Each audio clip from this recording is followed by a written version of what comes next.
For the first time in the history of United States or in the world. CNN breaking news. Oil prices have turned negative.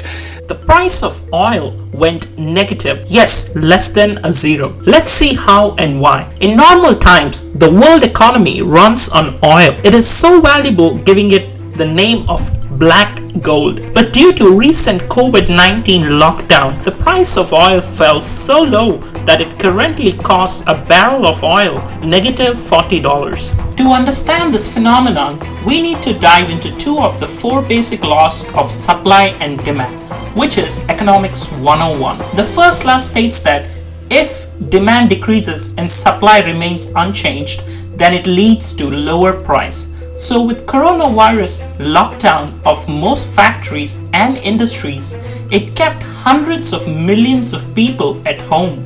The world's oil demand has fallen, making the prices of oil fall exponentially following the first law we discussed. But the oil producers don't have to sell at this price and could just store the oil at our country's oil storage hub at Cushing, Oklahoma and wait out the lower prices until the prices rise again when the virus lockdown is over. Now this is where our second law of supply and demand comes into picture. It states that if demand increases and even under constant supply, it leads to higher price. So with the increase in demand for storage, the cost of oil storage increased to a level that it is no longer economical for producers to store the oil they already have. Nobody wants it, and those who are producing for May are paying people to take it off their hands, correct?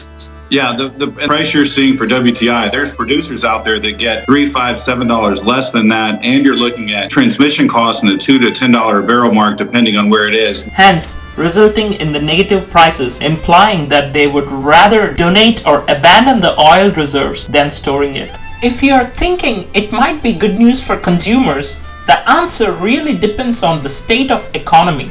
In a normal economy, low prices are bad for producers of oil, but great news for airlines and businesses in general. And regular consumers could save an average of $160 in household income each month.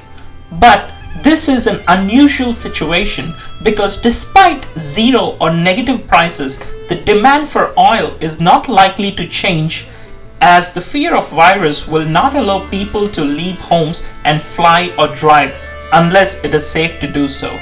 So the real winner of this negative prices is nobody.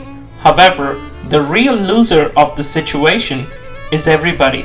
And finally, some economists do suggest that countries that are hit less severe than United States but are huge consumers of oil, such as China and India, could benefit by filling up their petroleum reserves at bargain prices.